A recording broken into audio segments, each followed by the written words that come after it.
So constitution of audit అని చెప్పారంటే ఈ పాయింట్స్ కాన్స్టిట్యూషన్ ఆఫ్ ఆడిట్లో ఈ పాయింట్స్ రాసేసి ఇంకా డ్యూటీస్ ఆఫ్ ఆడిట్ కమిటీలో వాళ్ళకి ఆడిట్ కమిటీ వాళ్ళకి ఏమేమి డ్యూటీస్ అనే దాంతో ఈ ఒక 3 or 4 పాయింట్స్ రాస్తే సరిపోతుంది. అండ్ పవర్స్ ఆఫ్ ఆడిట్ అనేసి ఒక హెడింగ్ పెట్టేసి సో దీంతో ఒక 2 or 3 పాయింట్స్ రాస్తే సరిపోతుంది.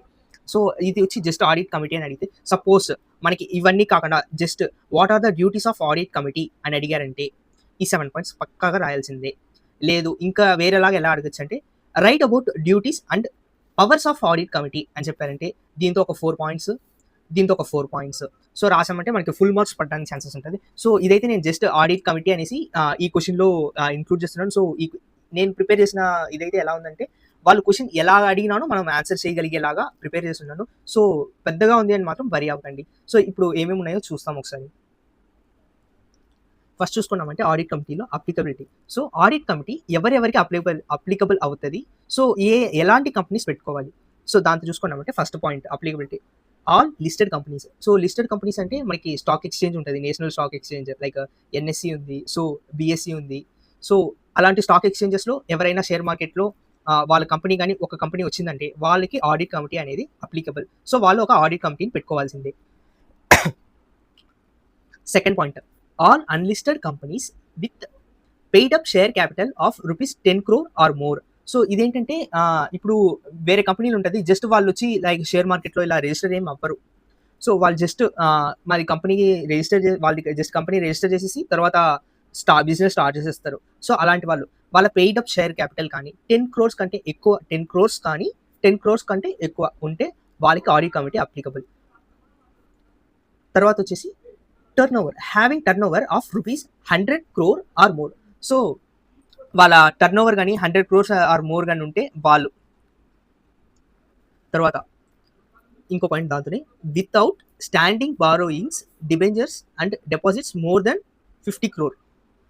సో స్టాండింగ్ బారోయింగ్స్ అంటే లైక్ డైరెక్ట్గా బారోయింగ్స్ ఏదైనా అప్పు తీసుకొని ఉన్నాను, లేకపోతే డిబెంచర్స్ వాళ్ళ డిబెంచర్స్ అండ్ డిపాజిట్స్ 50 crores కంటే ఎక్కువ ఉంటే వాళ్ళు ఆడిట్ కమిటీని పెట్టుకోవాలి. సో అది అప్లికబిలిటీ. సో దాంతో నెక్స్ట్ పాయింట్ చూసుకున్నామంటే constitution of audit committee.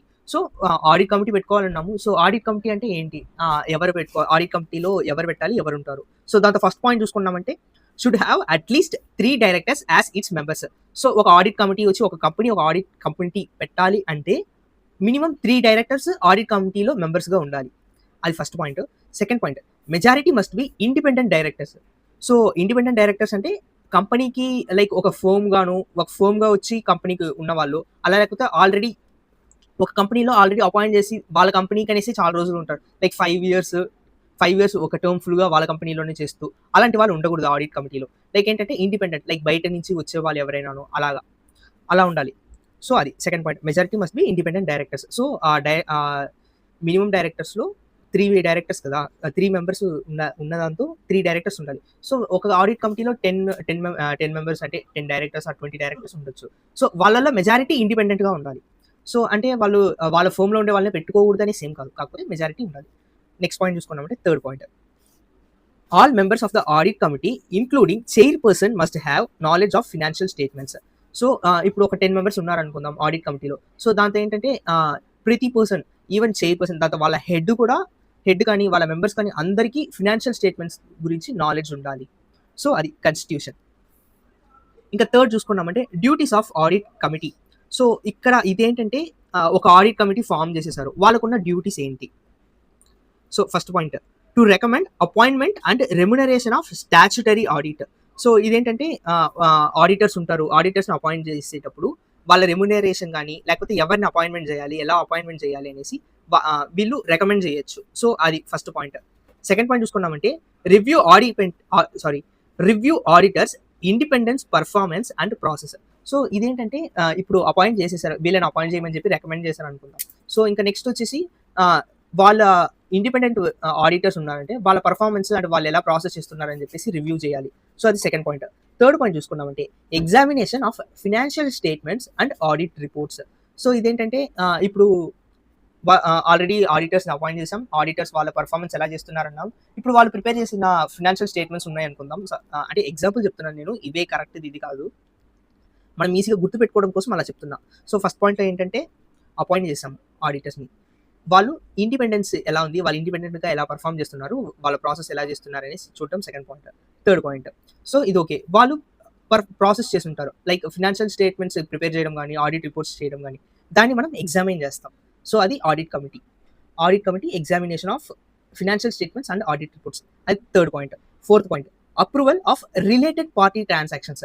So ఇదేంటంటే ఇప్పుడు ఒక కంపెనీ ఉంది. ఆ కంపెనీలో డైరెక్టర్స్ ఉన్నారు. లేదంటే కంపెనీ సెక్రటరీస్ అలా ఎవరైనా ఉన్నారు. సో ఇప్పుడు వాళ్ళకి సంబంధించిన ట్రాన్సాక్షన్స్ కానీ, అలాంటి ట్రాన్సాక్షన్స్ ఏదన్నా ఉందంటే వాటిని అప్రూవ్ చేయడం. ఇప్పుడు ఒక డైరెక్టర్ నేనున్నాను. నా అంతటా పోయేసి పలానా పర్సన్ నాకు చాలా బాగా తెలుసు అనేసి నేను సమ్ మనీ గాని తనకిచ్చేయడమో, లేకపోతే లోన్స్ శాంక్షన్ చేయడం కుదరదు.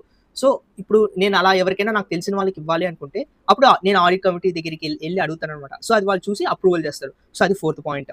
Fifth point, evaluation of internal financial controls.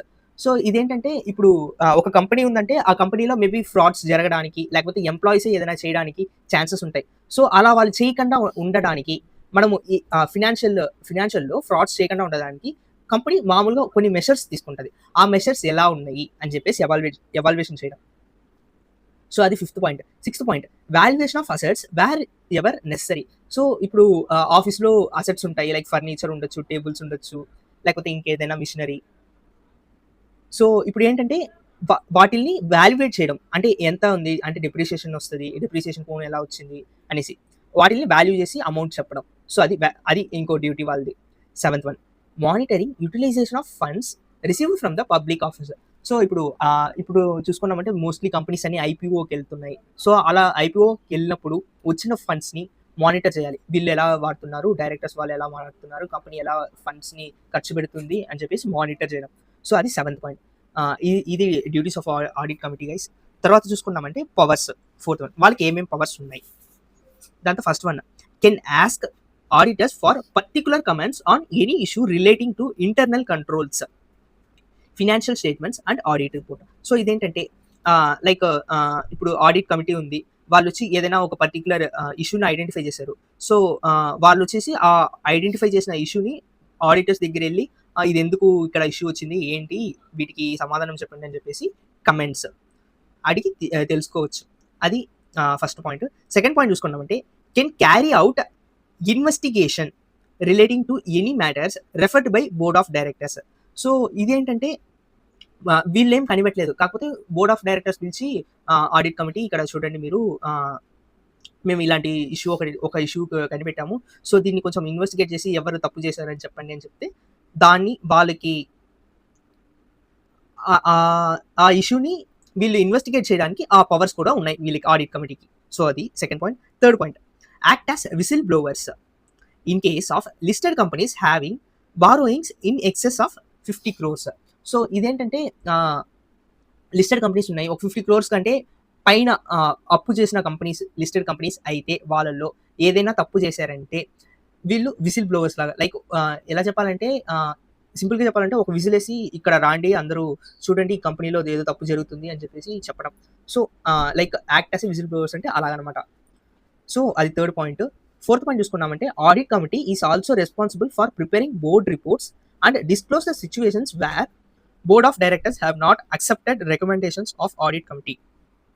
So ఇదేంటంటే ఇప్పుడు ఆడిట్ కమిటీకి వచ్చి ఒక రెస్పాన్సిబుల్ ఉంది. ఏంటంటే ఇప్పుడు ఆడిట్ కమిటీ బోర్డ్ ఆఫ్ డైరెక్టర్స్‌కి ఇదిగో ఇక్కడ ఇష్యూ ఉంది, పలానా ప్లేస్‌లో ఇష్యూ జరుగుతుంది, ఇవి చూడండి అని చెప్పేసి చెప్పారు. సో వాళ్ళు బోర్డ్ ఆఫ్ డైరెక్టర్స్ పట్టించుకోకపోతే అప్పుడు వాళ్ళు ఏదైతే రికమెండ్ చేశారో ఆ రికమెండేషన్స్‌ని చెప్పాలనమాట. బోర్డ్ రిపోర్ట్స్‌లో మెన్షన్ చేయడం కానీ, లేకపోతే బోర్డ్‌కి చెప్పాలి. సో అది ఏంటి, ఎందుకు గాను ఏం సిట్యుయేషను, ఎందుకు గాను వాళ్ళు పెట్టలేదు అనేసి కూడా తెలుసుకొని చెప్పాలనమాట. సో ఆ పవర్ ఆడిట్ కమిటీకి ఉంది. సో ఇది గైస్ ఆడిట్ కమిటీకి. ఇప్పుడు దీన్ని ఎలా ఈజీగా గుర్తుపెట్టుకోవాలి అని చూస్తాం. ఫస్ట్ వన్ చూసుకున్నామంటే applicability. First point applicability, second constitution, third duties, fourth powers. So ఈ 4 పాయింట్స్ గుర్తుపెట్టుకోవాలి. తర్వాత ఈ థర్డ్ పాయింట్ నుంచి ఈ 7 పాయింట్స్ గుర్తుపెట్టుకొనేసి ఫోర్త్ పాయింట్ నుంచి ఇంకో 4 పాయింట్స్ గుర్తుపెట్టుకోవాలి. సో ఇలా అయితే ఈజీగా అయిపోద్ది. First applicability, company all listed companies. So NSE, BSE, ఇంకా వేరే షేర్ మార్కెట్ బ్రోకర్స్ కూడా ఉన్నారు. కాకపోతే అవి వచ్చి ఎక్స్చేంజెస్, వాళ్ళు చాలా మంది ఉన్నారు. కాకపోతే ఫెమిలియర్‌గా ఉండేవి వచ్చి ఇవి 2 కాబట్టి ఇవి 2 మెన్షన్ చేస్తున్నాను. సో అది అప్లికబిలిటీ వచ్చి ఆల్ లిస్టెడ్ కంపెనీస్‌కి. అండ్ అన్‌లిస్టెడ్ కంపెనీస్‌కి paid up share capital 10 crores or more, దాని తర్వాత టర్న్ ఓవర్ వచ్చి 100 crores ఆర్ మోర్, దాని తర్వాత బారోయింగ్స్, డిబెంచర్స్ ఇవి కానీ ఉంటే 50 crores ఆర్ మోర్. ఈ అన్లిస్టెడ్ కంపెనీస్ అన్నిటికీ అప్లికబుల్. సో అది first point. Second point constitution. So at least 3 directors తోటి మెంబర్స్గా ఉండాలి ఆడిట్ కమిటీ అనేది. సో ఫైనాన్షియల్ నాలెడ్జ్, ఫైనాన్షియల్ స్టేట్మెంట్స్ని రీడ్ చేయగలిగే నాలెడ్జ్ ఉండాలి, ఇంక్లూడింగ్ చైర్పర్సన్. సో అది సెకండ్లో థర్డ్ పాయింట్. ఇంకా థర్డ్లో చూసుకున్నామంటే డ్యూటీస్. సో ఇదేంటంటే ఫస్ట్ వన్ వచ్చి recommend. So appointment of statutory ఆడిటర్స్ని రికమెండ్ చేయడం, అది ఫస్ట్ పాయింట్.